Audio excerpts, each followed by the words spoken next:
Welcome, everybody, to a new season, brand new season here on Tisbury 33 Games with the Boston Red Sox MLB The Show 25 franchise series. And before we get any further, make sure to like, make sure to subscribe. It seems like everyone has been enjoying the series so far, but we're finally into season number two. So let's break down kind of some position battles we're going to be seeing during spring. As always, we have 3 waves of cuts.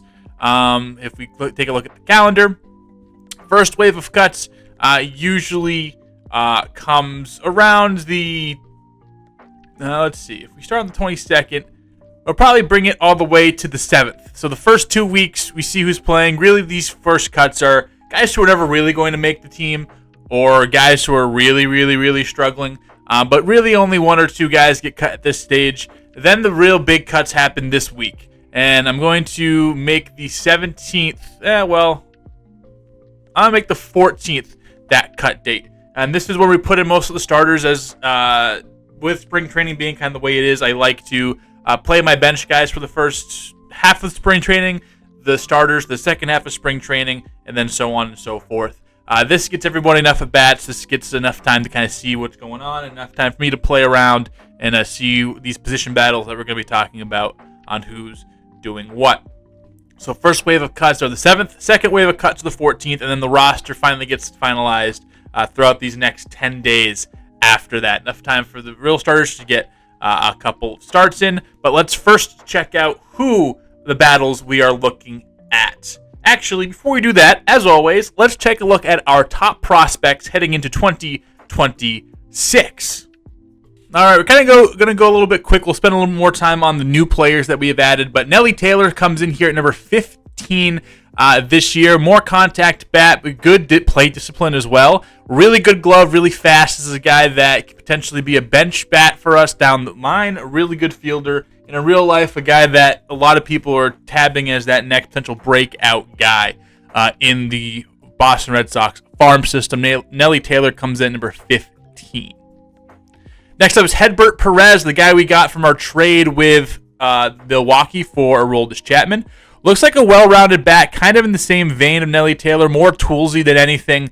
The hit tool is a little bit higher than the power tool, but he does have some power. The plate skills lacking a little bit. Fielding looks like it's in decent places. The actual fielding rating's low, but the arm and accuracy is all right for a 61-year-old. And an 81 speed. Again, Hedbert Perez, one of the piece you got for Aroldis Chapman center field.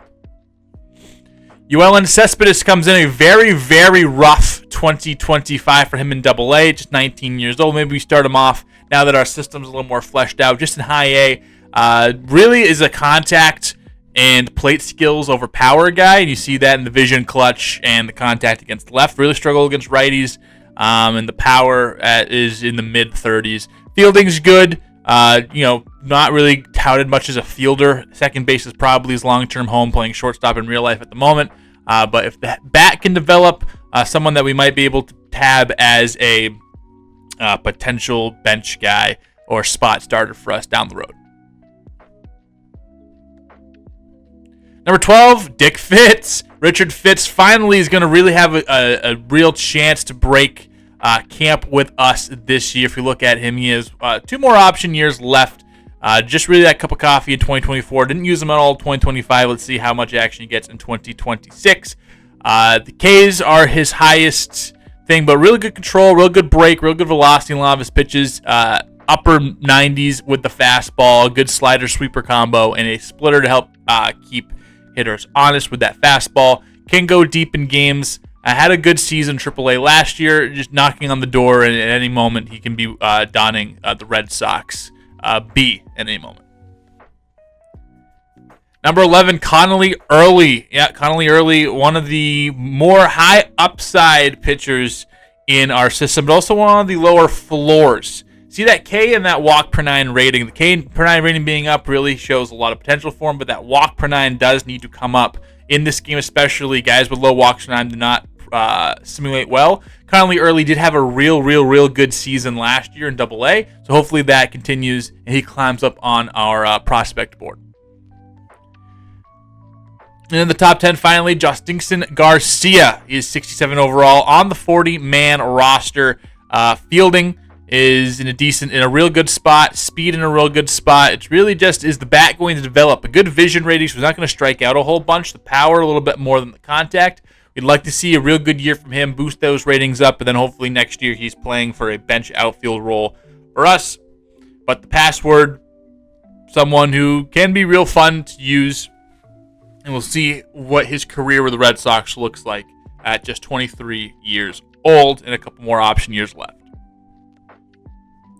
Mikey Romero had a solid year in Double A before getting hurt. You see that contact in a real nice place. The fielding's in a really, really good spot. He could probably be a major league fielder right now. So you gotta let the bat develop at 65 overall, 22 years of age. The fielding ratings going up the way they do in this game. He probably sticks at shortstop. See if that power comes along, but more of a contact guy and showing out. He had a real good year last year, coming in number 9 on our list.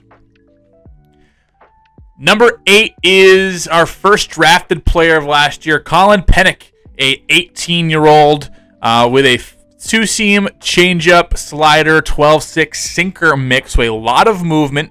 63 break. Is he going to get the most potential out of that movement?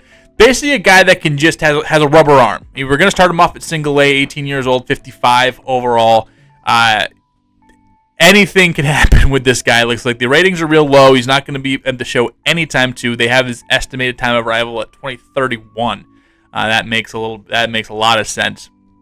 But we'll see what he develops. We'll see how he goes. Obviously, we're going to be trying to work on that K and walk per 9. That's, you get someone with high Ks, high walks per 9 in terms of the rating. Those are the best pitchers in the league. 5'10", 199 from New York. I'm sure he loves putting on the cap he has now. But he's someone to develop and watch out for here at number 8.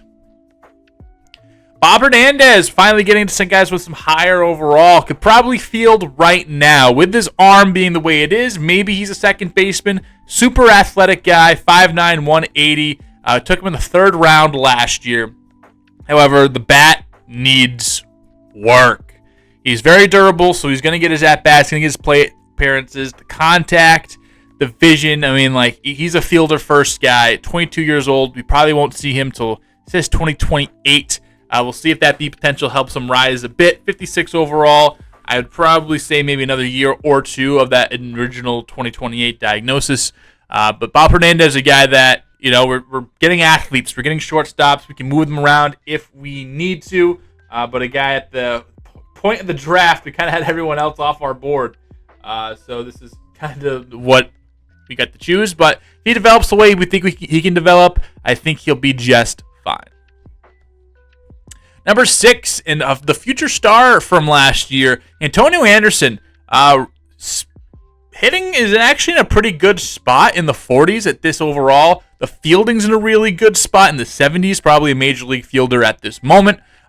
He's not an athletic guy. He can go anywhere. Can he be more of a power guy? Can he be more of a contact guy? His plate skills in a real good place. This is the ultimate ball of clay hitting-wise I think we have in the system.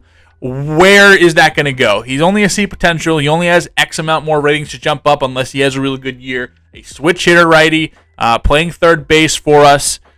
Let's see what he can do. But Antonio Anderson, definitely a shock from last year seeing him jump into that future stars game and not the likes of Marcelo Meyer or Roman Anthony.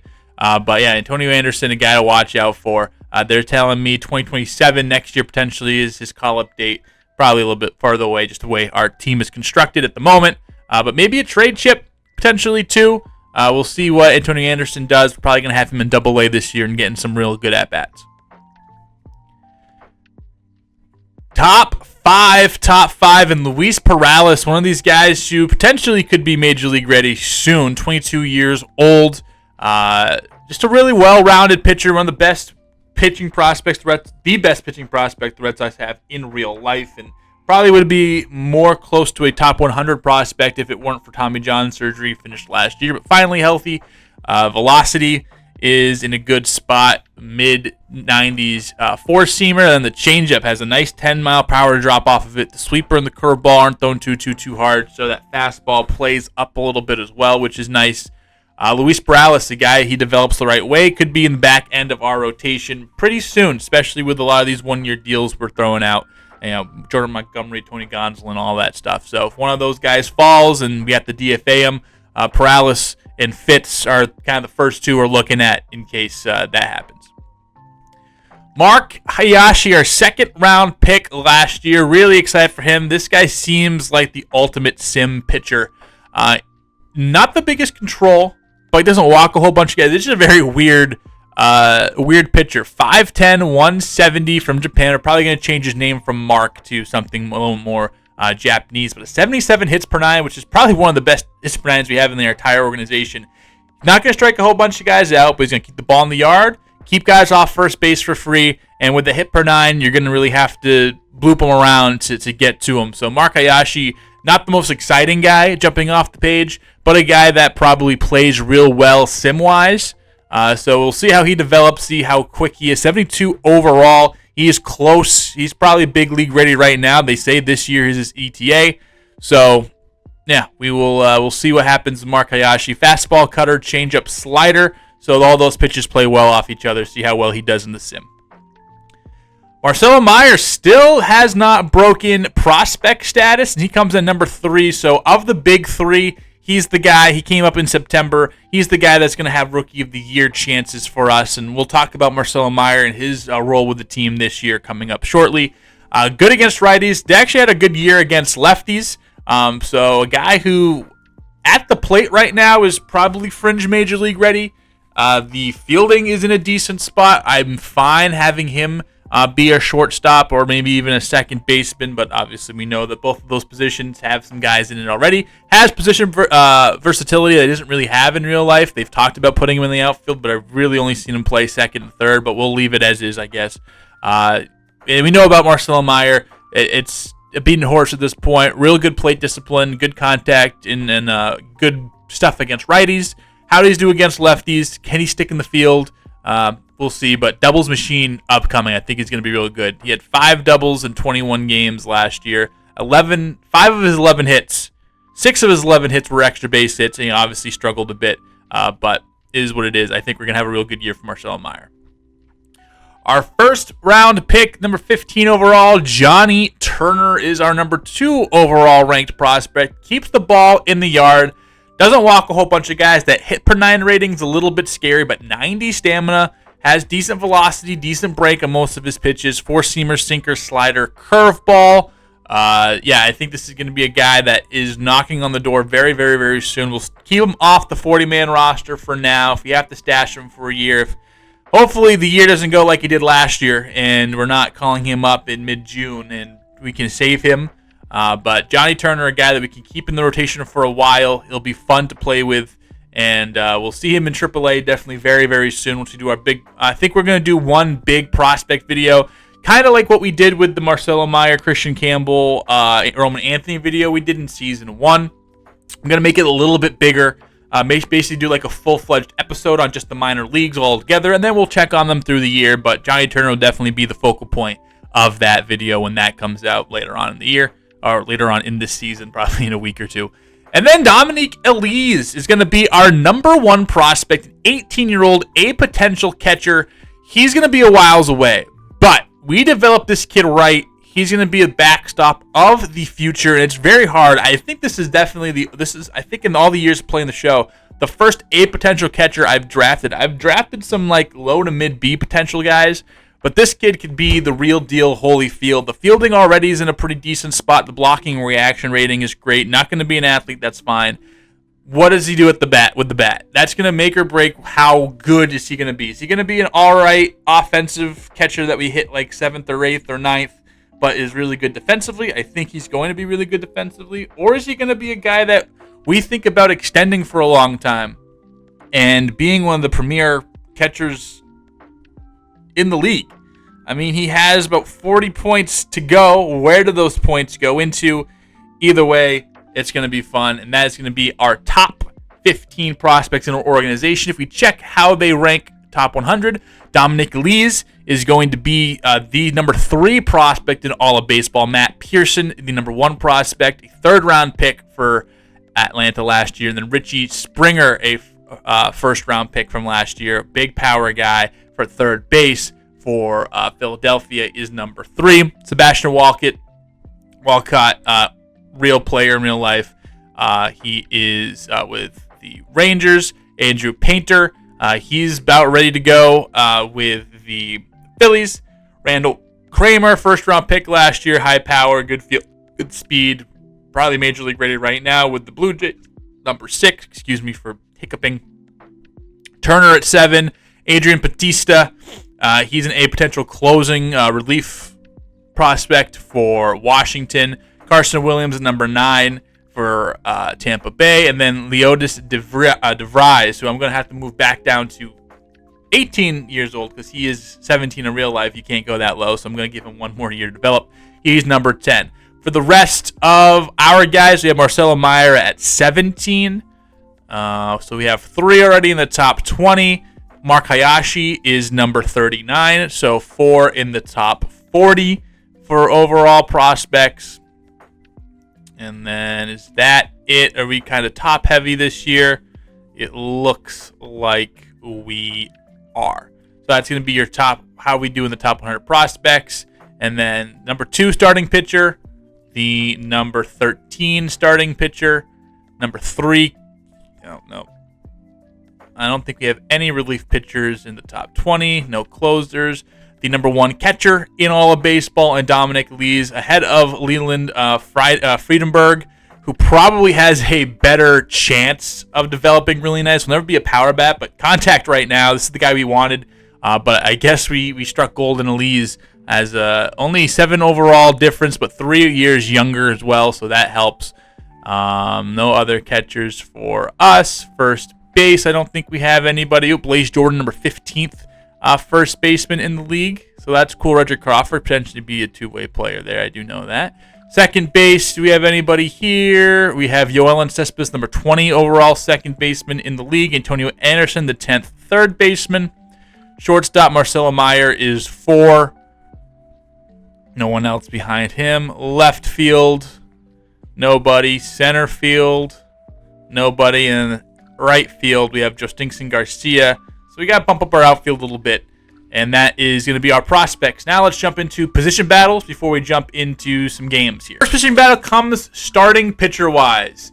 Really, it's Crochet, Howe, Crawford, and then Bayo are probably giving the keys to. So it's between Jordan Montgomery and Tony Gonsolin mostly of who is going to get that 5th starter spot. Gonsolin has come out of the bullpen before a little bit. I actually thought he would be a little bit better than this. When he is pitching, he's really, really good. It's the fact that he hasn't really pitched in 2.5 years. Is he going to be all right? How is his rating going to play? We do have him for one more year of team control after this. It was an all-star 2022.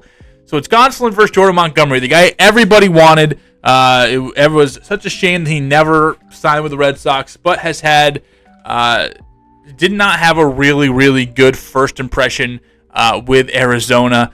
Came out of the bullpen mostly last year. It was good with a 3.14 ERA. We're going to give him a chance to start. We'll see how this goes. The spring is going to be really important for these two guys. Who is going to take control there? Montgomery, $12.7 million per year this year. And good pickup artist, I guess. So finally, Montgomery comes to Boston. I hope you guys are all happy. Brian Bayo did not have a good year last year. He's kind of been regressing every year. He's been a full-time starter.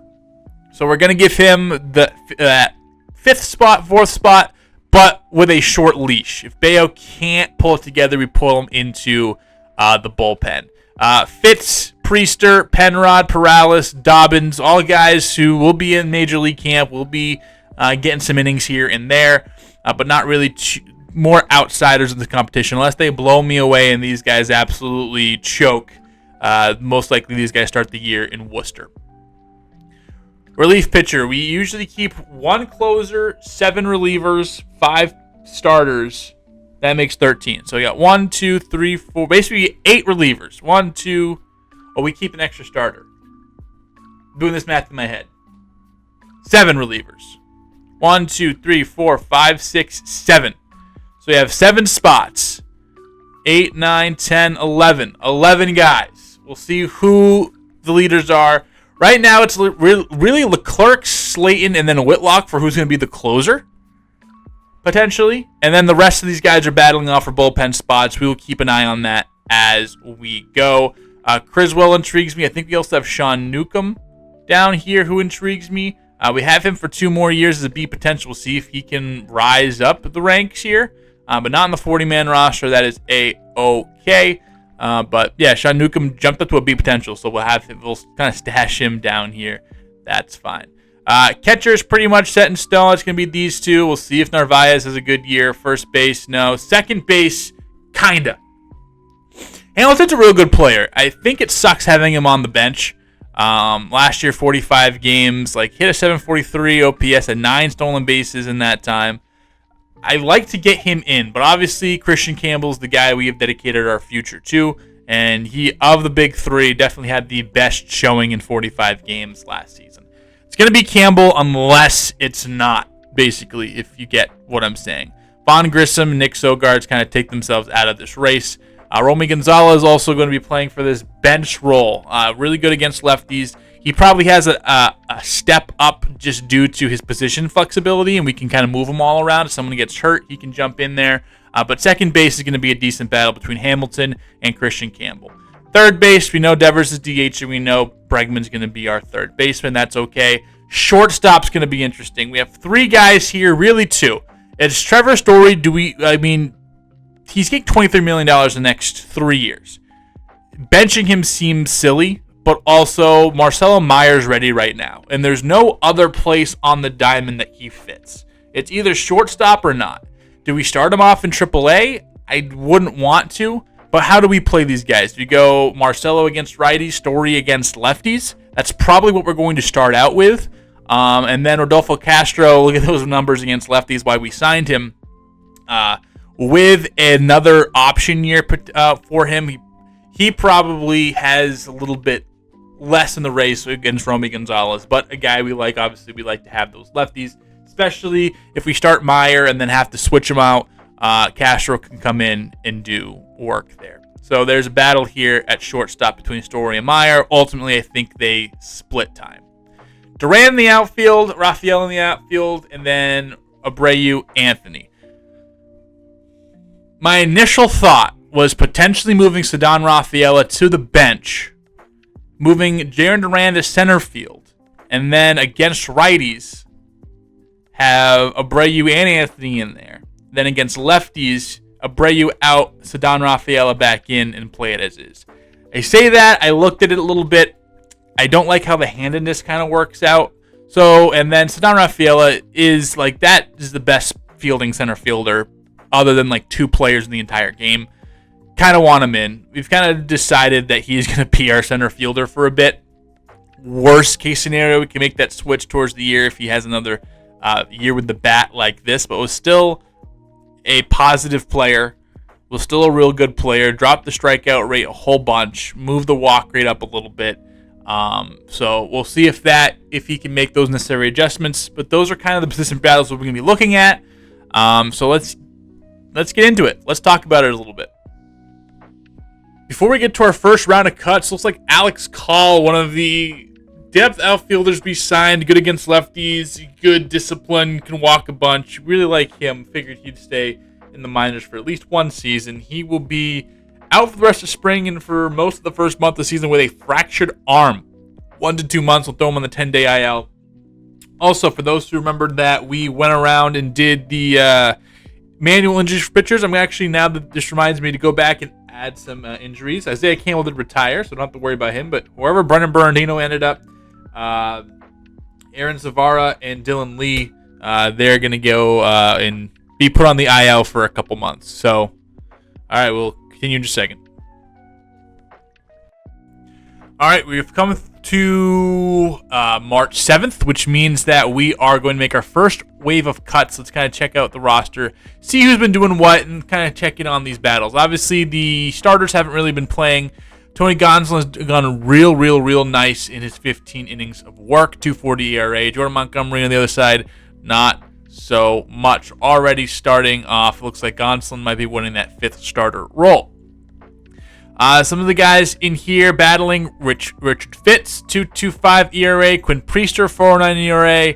Zach Penrod has not been looking good. Luis Perales has not been looking great. And Hunter Dobbins has not been looking great. In that case, we're going to move Penrod to AAA. We'll also move Perales to AAA. For them, One more option left for Perales, and I believe it looks like we have 2 more for Penrod. So again, depth guys, they could be coming up at some point, but as of right now, we're going to let Dobbins and Fitz and Priester keep going, and then we'll probably add some more bullpen guys. In the bullpen, Leclerc, Slayton not doing too hot. Michael Kopech, he's been doing all right. Brock Burke's been doing good. Winkowski in 2 1/3 innings. Sam Bachman's doing nice in his run. Greg Weissert yet to give up a run, and Cooper Criswell doing okay. We'll let those guys probably battle out for the majority of camp. And catcher spot, again, we'll keep Narvaez around. Not ready to cut him quite yet. Romy Gonzalez looks like just because he can play first base, no one really else can play first base. God forbid anything happens to Casas. He's probably on the fast track to win the job. However, Rodolfo Castro doing real nice. Marcelo Meyer, his first taste of action. He's been doing nice, hitting almost 300. And then other than that, with Alex Call out, we'll keep Justinson Garcia up. So a couple of cuts here, mostly in the pitching, and then we'll see you for the next wave in about a week. All right, we're here on the 14th, the second wave of cuts, and this is going to be our biggest wave of cuts yet. This is always usually the big one. The last one we look for is kind of filling out the positions. So we're going to inject the starters back into the lineup, really basically throwing out our top guys. Jordan Montgomery looks like he's losing out on this battle. We'll talk about the battle and what the final decision is at the end of camp. We've added Brian Bayo back in. Richard Fitch doing well, and Quinn Priester both doing well. Hunter Dobbins, we're going to be moving him to AAA, but we'll keep Priester and Fitz up. We'll have them in the bullpen, see if for whatever reason we decide, you know what, they might be a better option than someone else down the line. So that is where we're going to go with. The closer battle right now, looks like just nobody wants it. We are going to get Whitlock and Castro in here. Maybe one of these 4 seem to be the guys. We will also inject everybody else in here. Is there anyone that we are going to reject for the role? I guess the starters are going to, all the pitchers are going to stay in there. So we'll move around the pitchers, see who is. I mean, I'm sure there are just more than we can handle. Like Weissert has options left. Criswell has one more option left. So we have options here. Brock Burke is a lefty, but he does not have options left, so that helps his case a little bit. Obviously, Michael Kopech, Rule 5 guy, we need him around. So we'll kind of see how this all culminates towards the end of here. Carlos Narvaez, we can finally move him to AAA, as will be Sable and Wong here as the catchers. Costas, no competition here. David Hamilton and Christian Campbell struggling a little bit as of late. Romy Gonzalez, we'll keep him up here. Devers 455. At shortstop, I guess we'll keep, Castro can go to the bench. He's still playing for this final spot in terms of that lefty bat. Maybe we try to teach him first base as well to give him some position flexibility. But Meyer and Story both going strong so far. Jaron Duran, Ceddanne Rafaela, and I don't think Justinson Garcia, despite having a good performance here, is not going to make the team. So we kind of have our outfield set. Alex Call also will begin the season in AAA. He'll have to stay on the major league team. So we have 26 spots, 34 guys still in camp. I thought I'd be cutting a little bit more guys here than before. Let's see how the rest of this month plays out, and who is going to be sticking with us. Let's see how it all goes. All right, we have finally made it to the final day of spring, the final cut day. I did some math. We need 6 cuts on the pitcher side, and I believe 2 cuts on the position player side. I also forgot to put the starters all back in the pitching rotation, so Crochet, Howe, Crawford, no innings. It doesn't really matter. Their jobs were safe anyway. All the guys that had no innings were going to make the team anyway. So really it's at the end between Jordan Montgomery, who had a 6.26 ERA. We are going to keep him up. He is going to be in the bullpen. We will let Bayo. He does have a short leash. Richard Fitz ended up having a not so great end of the spring. He'll move down. Quinn Priester was really great. So he's a guy who at the end of things. He's probably the first call up in case anything happens. So he will start this season in Triple-A. However, we have a real good Triple-A. We'll have Turner. Probably Hiyashi starts in Double-A. Fitz, Priester, Penrod, Perales, Dobbins, Mata. We'll probably actually start Turner in Double-A just to start him there. And then, so it's looks like these are the 6 starters we're going to go with. I like to have a starter here as like a low relief option, and it looks like they have fixed the innings for the low relievers, so that's really, really nice as well. So we made 2 moves here. We have, 4 moves or 3 moves to make here? I don't know. For the closer role, I guess it's just going to be Slayton. We will move him and make him the official closer of the team. Has the highest upside with us.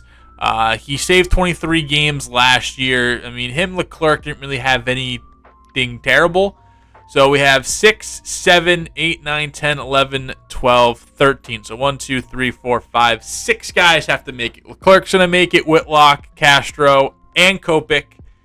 And I believe Brock Burke as a lefty in there. So it's really Kelly, Winkowski, Bachman, Weissert, Criswell for the final spot. And we definitely have some guys who are worth it. I believe Cooper Criswell is just going to go to AAA. He has one more option year left, and he did have a B potential, so we're going to make him the first move. Greg Weissert was phenomenal. Sam Bachman was also great. Josh Winkowski was great, and Zach Kelly, I mean, not great, but we're going to move him to AAA. We have options here. Between Winkowski, Bachman, and Weissert, only one of them can stay. Interesting. I think we'll go Weissert to start.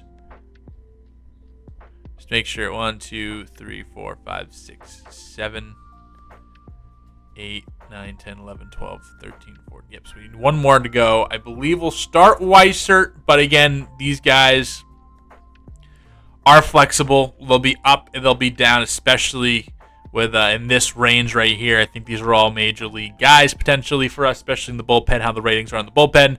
So there we go. We have our pitching rotation set. We'll show that at the very end as well. But let's talk about the starting battle, though. I have some gameplay to throw up, and we'll just talk about it a little bit in-depthly. Tony Gonsolin. Why do we go him? Well, hits per 9 are really, really, really good. Control's good. In the games that in the little bit we played, he was awesome. He 30 innings, a 3.86 ERA, did have 12 walks, however. The walks per 9 in the game is okay. 14 strikeouts. He's not going to strike out a whole bunch of guys. In these recent games, really 1 or 2 blow-up starts. Everything else was pretty okay. Really just 3 appearances where he gave up 3 runs in 4 innings, 3 runs in 4 innings, 4 runs in 3 innings. But he was pretty good throughout. So I am super excited about what he can bring to the team. He just played well. I mean, this is a pitcher that has a track record of doing real good. Just also a track record of being injured. If you see, he's an 80 durability, which probably is a lot higher than it probably should be. But Tony Gonsolin went out there and just won the battle. Jordan Montgomery lost the battle, and we had a game against Pittsburgh that we showed up against. It's this one right here. 6 runs in 2 innings, 8 hits, 1 strikeout. Just wasn't great. That was his first really bad performance, and then they kind of just came through. And next outing, 2 days later, 2 earned runs in 1 inning of work. And then these 2 innings at the outings at the end where he went 5 and 4 innings.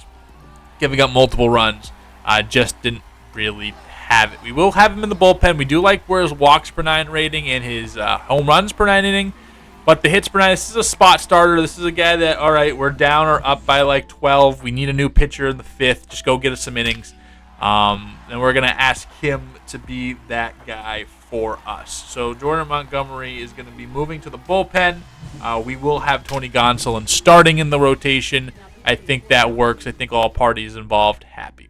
Obviously, we talked about who won in the relief pitcher, closing pitcher. Catchers, Connor Wong, Blake Sabol. It's going to be Tristan Casas. Hamilton and Christian Campbell. The winner of this battle will go to Christian Campbell. I mean, this is the guy that we're banking our future on. We are putting all our chips in on Christian Campbell. So it is, like that, it just kind of wasn't not going to be Campbell.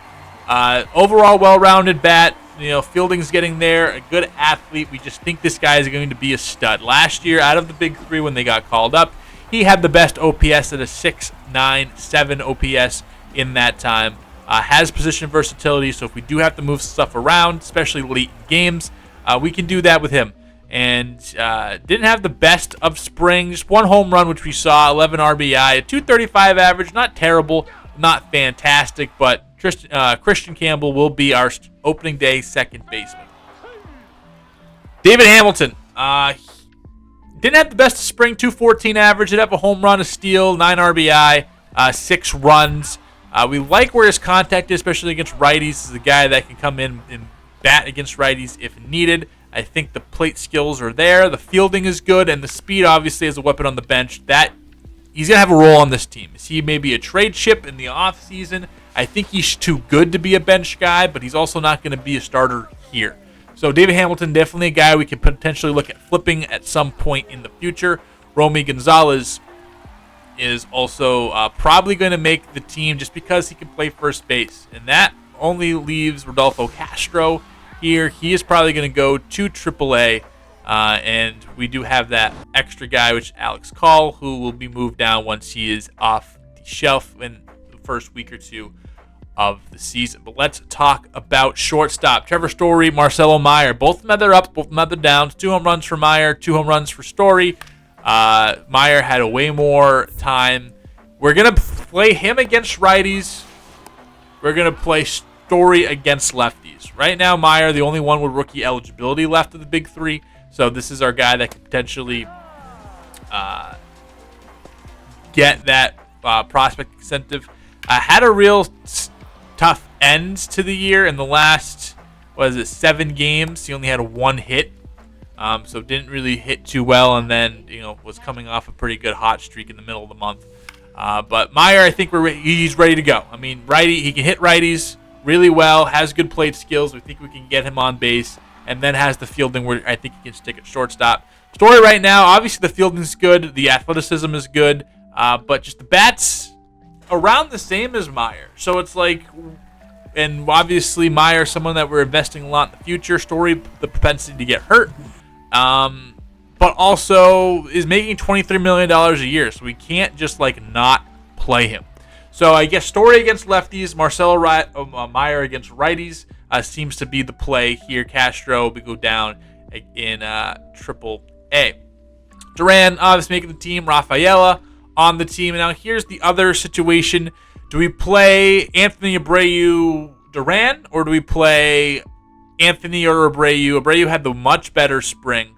A real good showing for him, especially after last year. I mean, he has the ratings to be good and be playing on this team almost every day, if not every day.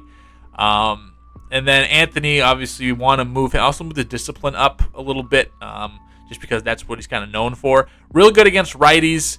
Has good fielding, has good speed. He rivals Abreu in terms of the bat. I mean, Abreu is definitely farther along with the bat. But we do want to get Roman Anthony playing time. And I don't think Triple A is the place. I think he actually still has rookie eligibility, which 150 at-bats. I don't want to put him on the bench. But Ceddanne Rafaela, the fielding's too good. I think we'll play it with Anthony getting the majority of the at-bats and Abreu just getting in there. Maybe we play Abreu against lefties because when it comes to the clutch rating, that can turn on his head. But we'll see what we do with that, and let's check out the final lineups and pitching rotation and kind of just put these pieces into place and seal off this episode. Okay, so here's how the pitching rotation will look and how the whole staff will be aligned as a whole. It'd be Crochet leading off, obviously being our ace and being our number 1 starter. Houck, Crawford, Bayo to follow him, and then Tony Gonsolin, the new guy. We're going to slot him in the 5th spot of the rotation after a pretty good spring. Montgomery would be a long reliever, and Greg Weissert will go also out there as well. A guy we can bring out. We don't want to use him too much. I think we like what we have from the other guys more. So this will move around as guys have their seasons and see. I mean, it's relievers. It's volatile. It can change on a dime. Weisser, at the moment, will sit right here in the low relief spot in cleanup role. Brock Burke, our lefty in the bullpen. Michael Kopech, Castro, Whitlock will get the middle relief innings. Whitlock, you want to throw him a little bit more. Had 8 innings last year, but we want to get him, I think, in more games. So same innings, more games, maybe less time. Definitely had a career high in innings. So we want to kind of see this 2021 Whitlock. He goes 46 games, 73 innings. I think this is the happy medium right here. If we can get something like this, I think we're optimizing him as much as we can. Jose Leclerc will be our setup man, with Justin Slayton officially being named our closer. In the lineup department, against righties, it's going to look like this. Duran, Bregman, Devers, Casas. We're going to switch Bregman and Devers. Devers last year, 44 home runs, but just 88 RBI. I think having Bregman in, he gets on base a good amount. 340 on base clip. Obviously, Duran gets on base a good amount as well, getting on at 344. So get those guys on. Let them move around. I think we're going more traditional number 2 hitter. And then Devers, a more traditional number 3 approach with Casas, the more traditional number 4 approach. I'm all for getting your best hitter, the number 2 at bats, but I think Bregman is a good hitter in his own right, and then just getting more on base for Devers to bring people in. I think that's going to be good. Campbell will bat 5th just to get some lefty-righty. Roman Anthony, he will bat 6th against righties. It'll be Wong, Meyer, and Rafaela to close against right-handed pitching. Against lefties, I think I've talked myself into adding Willie Abreu here against lefties. Not the best stats against him, but with that 81 clutch in certain opportunities, I think he'll be better than Anthony out there against lefties. Especially, I don't want Anthony to start detracting in that sense. We can also bring him off the bench in case someone needs it. Ceddanne Rafaela potentially against righties, and then we can move stuff around. But don't want him lowering stats, and don't want him. But he also is getting the majority. Willie Abreu, I mean, he's good. He's too good to be on the bench at all times. But this is kind of the situation we find ourselves in. And then Story, so it'll be Duran, Bregman, Devers, Casas, Campbell again, and then Wong, Story, Abreu, Rafaela to break it down against lefties. Last thing I want to touch on, contract extensions. We are going to be looking to lock up long-term our big 3 prospects. However, with Alex Bregman being on the final year of his contract and being owed $40 million a year and then $45 million next year, I think that extending these guys next spring training, pushing that, because right now, if you look at it, if we take a look at Roman Anthony, if we want to extend him for 10 plus years, that's like $20 million a year, which we can afford. We can definitely do. But having about $60 million go to him and Bregman next year, not great. Having $60 million between him, Meyer, and Campbell, and then Bregman off the team, way better. So we will wait at least an extra year to big extension for these guys, but that's something that I am looking to do. And if you look at right here, once he becomes free agent eligible, he's looking for $34 million a year. We can get him through most of that for about $15 million less. So especially with how the contracts are now, it's way more worth extending these guys early than it was in years past. Would have liked to see a little bit more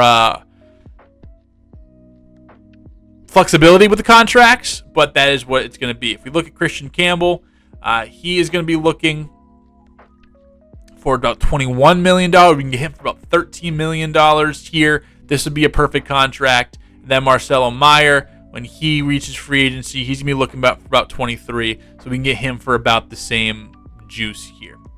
Last thing I want to do. Last thing, even though I said the last 3 things were the last things. Miguel Blaze, we traded him to the these guys. He is not 22 years old. This would be his age 21 season. So he's actually 20 in real life. We're going to make him 21 for the Rockhounds. Also helps make that deal that we made with Yoshida make a little bit more sense. And he had a decent spring. We'll see how he does with the Athletics. But anyway, that's going to wrap it up here for Pittsburgh 33 games. Thank you all so much for watching. I hope we get a way better spring than year than we did last year. Who are some of the guys you're looking for? Who do you think is going to break out? Who do you think is going to struggle? Are we making the playoffs this year? I sure hope so. We are ranked as the 4th best team in baseball. This is a lot better than last year. Hopefully, we can continue as we advance the regular season. Now we're the 15th best team in baseball, but that's a little bit better than where we were last year. Cincinnati, coming up next time. We will see you then from Fenway Park.